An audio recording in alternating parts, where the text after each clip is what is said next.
Será que agora vai? Parece que a gente está testemunhando um momento no mercado financeiro que costuma ser aquele velho sinalizador de que os disciplinados e pacientes finalmente serão recompensados, exaltados, diversos indicativos econômicos, indicadores econômicos se alinhando recentemente, sugerindo que a Bolsa de Valores pode finalmente voltar a subir. Então vamos falar sobre isso hoje. Se você ainda acha que investir no Brasil é aquele tiro no escuro, talvez seja a hora de você dar uma repensada nessa visão. Talvez esteja um pouquinho menos escuro agora, talvez a gente esteja se caminhando ali para uma fase um pouquinho menos obscura, um pouco mais clara. Claro, não é bem assim, mas também quando ficar claro demais, na Bolsa de Valores é assim, quando tudo fica muito óbvio, geralmente está bem mais caro. Então, quais ações comprar nesse momento, enquanto não está tão caro ainda, enquanto não subiu demais? Se você é do tipo de investidor que também não se anima muito com essas altinhas aqui no Brasil e que você acredita muito mais na execução de uma estratégia do que nessas previsões de curto e médio prazo, muito bem, você está certíssimo. E por isso mesmo que esse vídeo é para você. Então deixa o like aqui quem já é de casa, Badu Vieira, para mais um vídeo. E vamos começar falando de taxa de juros. Qual que é a situação? Porque é muito importante a gente falar sobre isso. Qual que é a situação dos juros nos Estados Unidos? O que mudou? O presidente do Federal Reserve, Jerome Powell, ele apresentou um relatório sobre o estado atual da economia e as políticas monetárias implementadas no primeiro semestre de 2024, essa semana lá para o Congresso, nos Estados Unidos. Então eles vêm mantendo a taxa de juros entre 5,25% e 5,5%. O que é baixo para a gente, só que é alto pra caramba nos Estados Unidos, porque eles estão acostumados.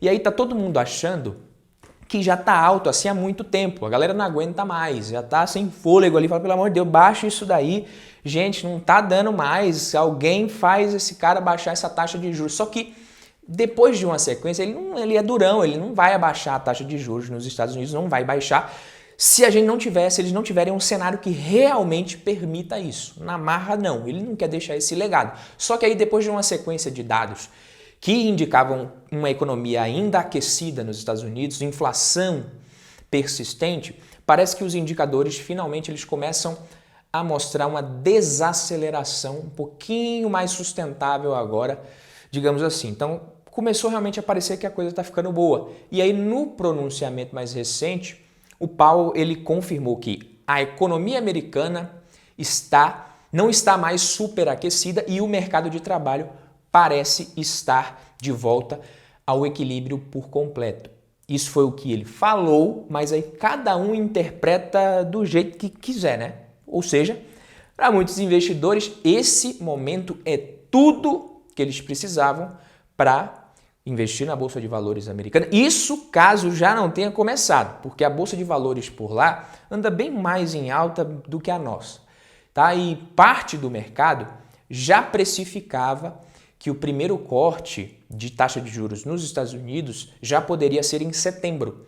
Só que o presidente do Fed, ele colocou uma pimentinha ali no discurso. Ele disse que os dados mais recentes de inflação mostraram um pouco mais de progresso e mais dados positivos reforçariam nossa confiança de que a inflação está chegando em 2%. Entenda isso como o comitê está pronto para cortar os juros em breve, mesmo com a inflação ainda um pouco acima da meta, desde que estejamos confiantes o suficiente de que a meta está a caminho de ser atingida já.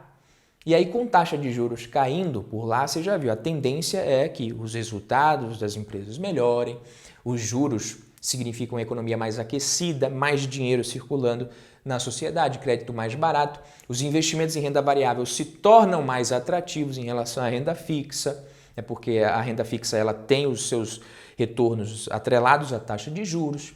E aí a Bolsa dos Estados Unidos, que parece que já estava animadinha mesmo com os juros nas máximas, o que acontece? Pois é aí que está o detalhe que muita gente não percebe, não olha. A Bolsa Americana, se você for analisar a parcela representada principalmente pelo índice S&P 500, ela já vinha apresentando uma performance muito boa no ano. Porque as maiores empresas de tecnologia dos Estados Unidos, você pega ali Nvidia, Google, Amazon, Apple, Meta, Microsoft, essas gigantescas aí que continuam crescendo, parecendo que são pequenininhas ainda, elas têm dominado esse mercado, né, com inovações, especialmente em segmentos que estão bombando agora como inteligência artificial. E aí mesmo num cenário de juros altos, que costuma castigar muito mais empresas de tecnologia, aí essas empresas elas conseguiram sustentar e até mesmo aumentar bastante os seus valores de mercado, como é o caso da Nvidia, por exemplo. Teve um crescimento impressionante, absurdo, de mais de 170%, se eu não me engano, em 2024, muito por conta da liderança ali no setor de semicondutores e dessa exposição que ela tem a esse segmento de inteligência artificial. Então, uma alta absurda. E enquanto isso, você olha para o Brasil, você vê o quê? Num cenário que até o índice argentino está em alta em dólar, o nosso índice Bovespa está em queda. Muito pela situação política interna aqui também. E agora, o que ninguém te conta? Isso aqui, provavelmente você não sabe, provavelmente você tem essa dúvida também. Por que a taxa de juros aqui é bem maior e mesmo assim isso não atrai investidores? Essa comparação entre taxa de juros no Brasil e taxa de juros nos Estados Unidos. Você fala, Badu, renda fixa não é você deixar o dinheiro parado, rendendo, e depois você tira muito mais dinheiro sem precisar fazer absolutamente nada no meio desse tempo aí? Por que uma taxa de juros de 5,5% nos Estados Unidos e a nossa aqui em 10,5%, por que a nossa não é mais atrativa? Por que esse dinheiro ele corre tanto para os Estados Unidos, mesmo com uma taxa de juros por lá, que para a nossa realidade é até uma taxa bem baixa? Não é melhor colocar o dinheiro aqui, deixar render o dobro, depois tirar? É aí que tá. Isso aqui que vai mudar a sua cabeça de investidor. Agora, quando você for entender isso daqui, que não é o dobro, praticamente dá no mesmo. E é isso que ninguém te conta, você precisa entender. Em qualquer canto do mundo que você for investir, a expectativa de retorno ela tem que ser praticamente a mesma quando você expressa isso na mesma moeda e ajusta ao risco. Quando você considera o quanto que o dinheiro ele vai render a mais no país, na moeda dele, mas também considera a expectativa de depreciação dessa mesma moeda e compara o quanto que você vai ganhar deixando, por exemplo, seu dinheiro nos Estados Unidos ou em um país emergente depois que a moeda depreciar, nesse período também, de acordo com a expectativa, a diferença tem que ir praticamente para zero. Eu estou querendo dizer que se você traz dinheiro para cá, lá dos Estados Unidos, para ele render 10% em real, mas também compra aquele seguro ali para te proteger da depreciação da moeda durante o mesmo período, considerando, óbvio, um título de mesma maturação lá e cá, o seu retorno ele tem que ser em dólar praticamente o mesmo. Então, a gente pode destrinchar isso aqui de um jeito simples com esse exemplo. Taxa de juros no Brasil, 10,5%. Taxa de juros nos Estados Unidos, 5,5% ao ano. Expectativa de valorização do dólar, 2% ao ano. Então, o cupom cambial nesse exemplo básico aqui, que é a diferença, seria de 3%. Isso significa que, quando você considera a taxa de juros no Brasil e nos Estados Unidos e a expectativa de valorização do dólar também, a taxa de retorno adicional ajustada, após você tirar essas diferenças, seria de mais ou menos 3%. Ah, Badu, mas você falou que é zero. Isso aqui é um exemplo, óbvio, não considere isso daqui, não estou falando que o cupom cambial hoje é 3%, enfim, mas essa diferença aqui do exemplo de 3% não é que paga a mais simplesmente, porque tem um risco também. É que nem você comparar, Tesouro IPCA, está pagando IPCA mais 6,5% para 2045 e essa debênture aqui da empresa ABCDX está pagando IPCA mais 9% para o mesmo período. Vale a pena você investir na debênture? É melhor? Depende do risco que você quer correr. Você quer comparar o risco dos Estados Unidos com o risco do Brasil? Quer comparar isso? É sério que você quer fazer isso? O que vinha acontecendo nesses últimos tempos aí? O risco Brasil começou a subir por temores da nossa política fiscal, um pouco avanço com as reformas, e aí a conta ela precisa fechar. Não tem como, a conta precisa fechar. E não tem como você querer comparar Estados Unidos com o Brasil, pô. Não tem como querer comparar a economia americana com a nossa. Você vê algum americano saindo de lá para tentar a vida no Brasil? Eu vou ver o estilo de vida brasileiro, como é que é, vou ver se eu consigo melhorar de vida, vencer na vida. Não, ninguém. Só passear, só no carnaval, gastar dinheiro em dólar, achando tudo que é barato, porque é tudo barato, igual o brasileiro agora indo para a Argentina. Por outro lado, você vê um monte de brasileiro indo tentar a vida lá e conseguindo realmente melhorar. Então não tem como comparar. Então, se você tem a taxa de juros nos Estados Unidos, que continua a mesma, a taxa de juros no Brasil também continua a mesma, mas o risco aqui começa a subir, como veio acontecendo recentemente, o que acontece? Se não faz nada, a tendência é a galera falar o que? Vou tirar o dinheiro aqui e vou jogar para lá, para os Estados Unidos, automaticamente o dólar sobe, porque aí sim a conta fecha. Só que o governo não quer que o dólar suba, porque isso também é ruim. E aí, o que precisa acontecer para esse dólar ele não subir mais? Ou você aumenta a taxa de juros para esse cupom valer a pena, ou você começa a sinalizar mais responsabilidade fiscal com as reformas, ou os Estados Unidos ele começa a dizer que ele vai baixar os juros por lá. E aí, automaticamente, isso ajuda a aumentar o prêmio também e dá uma aliviada. Então, o que muita gente estava dizendo ali, que o Brasil recentemente vinha sofrendo meio que uma espécie de ataque especulativo, porque o dólar começou a subir demais, foi meio que mais ou menos isso. O governo ele começou a sinalizar esse possível corte de gastos agora, vamos cumprir com um arcabouço fiscal, tudo para ver se o mercado dava uma aliviada e aquele dólar não ia para a casa do cacete ali. E aí, com a Selic caindo, e o juro americano começando a cair também, isso é bom porque, além de estimular a economia, reduz os gastos do governo, que o nosso próprio governo tem com o juro da dívida. É por isso que a Bolsa subiu muito nesses últimos dias. Tá? De uma semana para cá, os investidores eles começaram a se animar com a autorização que o presidente Lula até deu ali para corte de juros, mais de 25 bilhões no orçamento, IPCA de junho vindo abaixo do esperado, ainda aquele discurso ali que eu falei do presidente do Federal Reserve, Jerome Powell, sugerindo que o corte das taxas de juros nos Estados Unidos pode começar antes da inflação, inclusive chegar à meta dos 2% ao ano por lá. Então o mercado ele começa a ver, inclusive, 85% de chances de um corte de juros já em setembro. A gente tinha uma estimativa ali de 70% de chances um tempo atrás. Também aumentou os palpites ali para um segundo corte já em dezembro. Então a redução das taxas de juros nos Estados Unidos é o principal gatilho que o mercado aguarda para que por aqui a nossa bolsa de valores também volte a se valorizar. Por isso que o Ibovespa repetiu um feito que não acontecia desde 2017. Meteu 10 altas seguidas no mês de julho.